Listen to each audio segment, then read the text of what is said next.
హాయోస్ మనం ఎవరిని నిందించాల్సిన అవసరం కానీ ఎవరిని ఏమీ బాధించాల్సిన అవసరం లేదా బాధ పెట్టి మనం ఏమన్నా కలెక్ట్ చేసుకోవడం మన కోసం అది ఏమీ లేదండి.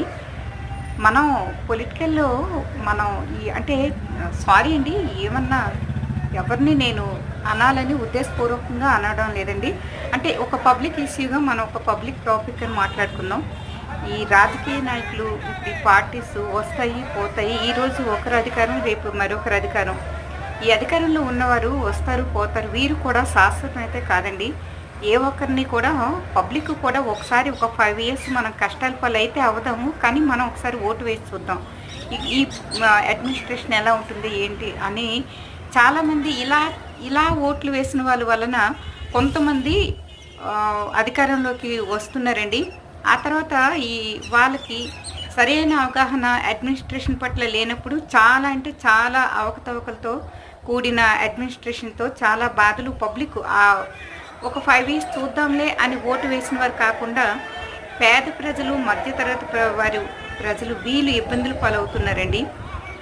ఒక్కసారి ఏమన్నా గవర్నమెంట్ జాబ్స్ చేస్తున్న వాళ్ళకి ఏమన్నా వాళ్ళకి రావాల్సిన బెనిఫిట్స్ కానీ, వాళ్ళకి ఏమన్నా అంటే వర్కింగ్ అవర్స్ పెంచడం కానీ, లేదా వర్క్ బర్డెన్ ఎక్కువైనప్పటికీ అటువంటప్పుడు ఆ ప్రభుత్వాన్ని ఎంత వేగం దించుదామా అన్నట్టుగా వాళ్ళు ఉంటారండి.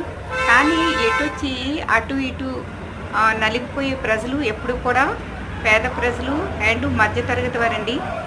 అందువలన ఏంటంటే మనం ఫ్రీలు అంటే వాళ్ళు ఇలా వచ్చి అడుగుతారు ఓట్లు, ఇలా చేస్తారు, ధర్నాలు చేస్తారు, ఎన్ని చేస్తారు. చివరికి అధికారంలోకి వచ్చినాక మేము ఊరకనే రాలేదు, మేము కొన్ని ఫ్రీలు ప్రకటించినాక వీళ్ళు మాకు ఓట్లు వేశారు అన్న ఒక థాట్ అనేది వాళ్ళకి కూడా వచ్చేస్తుందండి. అందుకే మౌలిక సదుపాయాలు అంటే కనీస అవసరాలు కూడా తీర్చుకోలేని పరిస్థితి ఈరోజు మన భారతదేశంలో ఉందండి.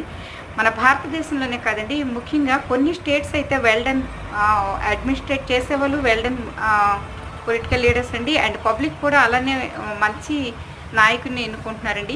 కానీ ముఖ్యంగా మన ఆంధ్రప్రదేశ్లో మాత్రం ఈ మౌలిక సదుపాయాలు అంటే కనీస అవసరాలు అంటే విద్యా వ్యవస్థ అంటే భారతదేశం అంతా ఇలాగే ఉందండి. కానీ ముఖ్యంగా మన ఏపీలో మాత్రం విద్యా వ్యవస్థ అండ్ ఇంకా ఏంటది అదేనండి హాస్పిటల్స్, విద్యా వైద్య రంగంలో మనం మంచి సదుపాయాలు ఉండేటప్పుడు మెజారిటీ పీపుల్ చూసుకొని మంచి నాయకుడిని ఎన్నుకుంటే 5 years చూద్దాంలే అని టచ్ చేసే వాళ్ళు కాకుండా మనలాంటి వాళ్ళు బాధపడకుండా ఉంటారండి, ఇబ్బందులు పాలు అవరండి. చూసారు కదండి. Thanks for watching.